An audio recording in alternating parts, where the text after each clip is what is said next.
Hi, everyone. Welcome to our first AGSAA webinar. Today, we're kicking off the first of what we intend to be regular webinars, introducing important collaborators and presenting opportunities to the AGS community. We plan to hold these a few times each year with experts from around the world to highlight projects we're working on and topics of interest in the AGS community. Today, we're going to talk about patient registries with our pharmaceutical partner Biogen and one of our clinical collaborators, Dr. Jonathan Santoro. I'm Patrick. I currently hold dual roles of Director of Operations and Director of Research at the AGSAA. I currently serve as co-chair for the Global Leukodystrophy Initiative Clinical Trials Network, the GLIA-CTN, and I work professionally as a software engineer. My master's degree in computer science and modest background in computational biology have put me in a great position to disseminate research and science to families and to manage tech-heavy projects for this advocacy organization. My most important role, though, is being a dad to 3 great kids in North Carolina, and my youngest daughter, Aurelia, has AGS. Dr. Jonathan Santoro is an NIH-funded physician scientist and board-certified pediatric neurologist with fellowship training in neuroimmunology. He has been treating AGS patients in the Neuroimmune Clinic at CHLA, the Children's Hospital of Los Angeles, since 2020, that includes our executive director, Devin Cordova's daughter, Rafa. And he's been working in close collaboration with AGS experts at the CHOP Leukodystrophy Center. Dr. Santoro directs a clinical and research program at the Children's Hospital of Los Angeles, Keck School of Medicine at USC. We also recorded a podcast with Dr. Santoro earlier this year, so please give it a listen on our website at agsaa.org/podcast. Dr. Jessica Shoaff is an epidemiologist. She works at Biogen as an associate director of epidemiology and as the program lead for Biogen's AGS program. Jessica's work aims to leverage data and communicate evidence to address important health issues in AGS and related neurodevelopmental disorders. Now, if you're not quite sure yet who the AGS Advocacy Association is or what we're trying to do, here's our mission and just a few faces that make up our community around the world.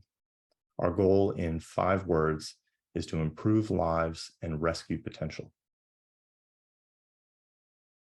Our community is the inspiration and reason for everything we do. We've come a long way from our founder, Stephanie Campbell Weinberg, selling t-shirts from the trunk of her vehicle. But as much as we have evolved, we constantly need to keep working to move forward. And so to us, AGS also means always growing stronger, which has become our rallying cry. There's so much work to do to continue to raise our disease profile and create meaningful progress. Having an AGS-specific patient registry is a really great opportunity to advance all 5 of these important targets. Now, patient registry is a special kind of database that helps doctors, researchers, and families learn more about a disease. It's a way to collect information from lots of different people who have the same condition so that we can better understand what causes the disease, how it affects people, and how to treat it. By sharing information about things like symptoms, treatments, and medical history, patients and caregivers can help doctors and researchers make new discoveries. They can help them develop better treatments and identify better ways to measure the effect of treatments. Patient registries also allow patients to connect with each other, share their experiences, and learn from one another. For an organization, starting a patient registry solo can be a complicated process. There are basic things to understand, like privacy protections and institutional review boards, but then many still struggle with what and how types of questions. What kind of information should we collect?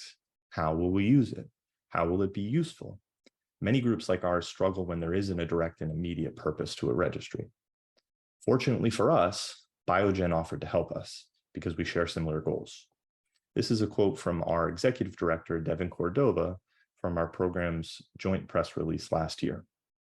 Devin emphasized that our partnership with Biogen allows us to document AGS from a family's perspective so that we can tell our story and write a different ending. And now I'll turn it over to Jessica to give Biogen's perspective. Thanks, Patrick. Biogen's credo for everything we do is where science meets humanity. And as described by my colleague Sally John in this quote here from the same press release, a patient registry helps put AGS families at the center of our research. As stated in the press release, the patient registry program gives the AGS community the power to shape clinical trials that have the potential to answer their needs more quickly and efficiently. This framework, constructed from deep dives into AGS's digital world and real-world interviews with parents and patients, helps guide research towards the most accurate observations and endpoints that will be built into the study design to increase participant engagement and retention, to ensure that interventions meet the goals and needs of patients, to capture real-world and patient-reported insights, and to facilitate comprehensive longitudinal studies. The framework also enables children and their parents to participate in studies from the comfort and safety of their own homes, thereby reducing the hardship on families, increasing participation, and expediting the research. Biogen has a long-standing interest in developing a treatment for AGS. The AGS program was started at Biogen in 2017. In 2018, after initiating preclinical studies, we reached out to the AGSAA to express our interest in working with them. We also met with Dr. Vanderveer and the team at Children's Hospital of Philadelphia. In 2019, we began to formally collaborate with CHOP, and we resumed talks with AGSAA in 2020 to further discuss patient, parent perspectives, experiences, and needs. And in 2021, AGSAA and CHOP worked together to discuss patient-reported outcomes. And then in 2022, we launched the AGS Patient Registry with the help of Genetic Alliance and LunaDA. And we hosted an AGS Patient Journey panel with AGSAA and some families who are willing to share their time. So it's been over 6 years in the making to get us here today. Patient registries are so important, especially for rare diseases. As you all know, there's limited relevant knowledge and experience with most rare diseases, and it creates a unique need for cooperation and infrastructure. Understanding the patient and family experience with rare disease like AGS is critical to informing our research priorities and to developing potential new therapies. And we know that no one knows or understands the disease better than the patients or caregivers who live with it each and every day. You all are the experts that we want to learn from. Having AGS families participate in the patient registry has given AGSAA the opportunity to ask important questions and create data sets that more accurately reflect and validate their experiences. From surveys like this, we can learn what is important to families and how to best meet their needs. This information is not published, nor is it in academic or medical literature. So it really helps us build a much stronger and more accurate profile of what's happening in AGS and to AGS families throughout their journey. We can ask questions that aren't being asked yet to make better connections and links that can lead to discoveries. And this also enables the AGS Advocacy Association to shorten the amount of time it takes for new information to reach people who need to understand this disease's impact. So these are some examples of information we've pulled from our patient registry surveys that we shared directly back with you. For example, we've learned that in recent years, children are still seeing an average delay of 6 months between diagnosis and treatment with JAK inhibitors, with many still unable to access these medications for various reasons.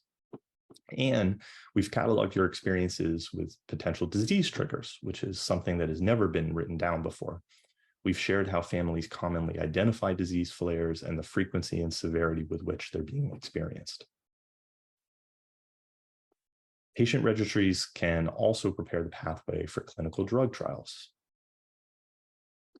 So as you can see here, there are many steps needed to bring a drug to market, and each stage is a series of scientific experiments designed to test a hypothesis. For example, can you identify what the gene you want to target is? And is that linked to the biology of the disease? And then can you invent molecules that can bind to that target and affect it in the way that you want? Out of all of those molecules, can you identify the lead molecule that will do the best job of being effective at that? Does binding the target actually have an impact on disease? And then from a logistical standpoint, can you manufacture this drug at scale and make it stable so that it doesn't break down as soon as it gets shipped out? Are you sure that this drug is not poisonous? And all of this happens before the drug is ever introduced to humans. By the time it's ready for humans, you need to conduct another set of experiments to show that it is safe and tolerable, to determine the best dose, to show that it affects the molecular biology that you want to move, and that it does not affect other biology that you do not want to mess up. And then ultimately, you need to determine if it's effective for the intended disease before you can get that drug approved. So this whole process is very risky, and most of these drugs, 9 out of 10, starting at the very beginning, don't ever make it to market. But our hope is that with good science, good disease understanding, and patient-informed trial design, this one will. And this is where the registry comes into play. So the registry slots in here. It comes after all of this preliminary scientific and animal studies, but before the drug ever touches a human. And you do this because you need to understand the disease. A registry gives information on what the patient population is experiencing and insights into how a disease is currently treated and managed. This information helps us decide how we should design a clinical trial, helps inform patient care, helps inform best practices, and also helps identify research priorities, what we should look into next, how we can help patients before a drug shows up. It also helps us determine where we should have clinical trial sites. Registry information also helps inform us how we should measure disease symptoms in a way that is systematic, uniform, and meaningful. It helps us to consider an endpoint for the clinical trial or a disease measure used to demonstrate whether a drug works. So for something like cancer, a clinical trial endpoint might be reduction in tumor size. But for a disease like AGS, where the presentation is different in each patient, it's less clear what to pick to show that the drug is working. We need to understand what AGS looks like in as many patients as possible. We also want to make a clinical trial as easy for you as possible to participate in. And that's why in our survey, we ask questions about where you live or where you receive medical care, so we can try and plan clinical trial sites as conveniently as possible. The more information we have when designing a clinical trial, the better chance we have at designing a successful trial. Dr. Santoro, can you share your perspective on the importance of data from registries to successfully develop patient-centered clinical trials and treatments? Of course, and thank you for the summary of the registries. As a pediatric neuroimmunologist, I nearly exclusively treat patients with rare and ultra-rare condition. And as there are only a few patients with each of these conditions, high quality data and clinical trials are lacking. And this is the exact same issue that we observe in AGS.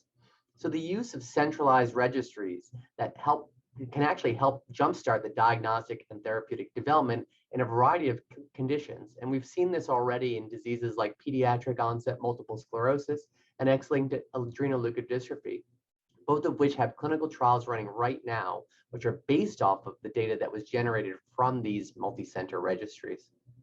Registries allow for harmonization and standardization of the data collection across multiple clinical sites and hospital systems. For those of you that have interacted with different hospital systems, you know that they don't talk very well together, and this data collection is critical in generating high-level information about the nuances in genotype and phenotype correlation, natural history of the condition, shared laboratory phenomenon, and the impact of imaging findings and off-label therapeutic responses. For instance, in AGS, there are multiple genes that can cause the disorder, but knowledge about the differences between patients with each gene are very limited. Understanding more about how each gene influences the symptoms present in an individual with AGS allows us for a more personalized diagnostic and treatment approach. Ultimately, participation in registries allows for patients, physicians, and industry sponsors to work together to generate the information we need to best diagnose and treat individuals with rare disease. The spectrum of disease in AGS is very, very broad. So the presentation of each AGS affected individual can vary greatly. And as an organization, we've already started using our patient registry and your feedback on topics of concern to try to uncover some of the factors that may affect things like age of onset, severity of disease, environmental triggers, etc.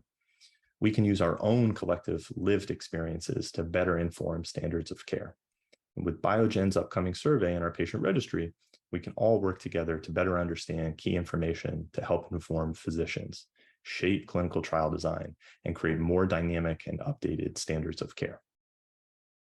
With the AGSAA's help, we've been developing a questionnaire that will be sent to registry participants.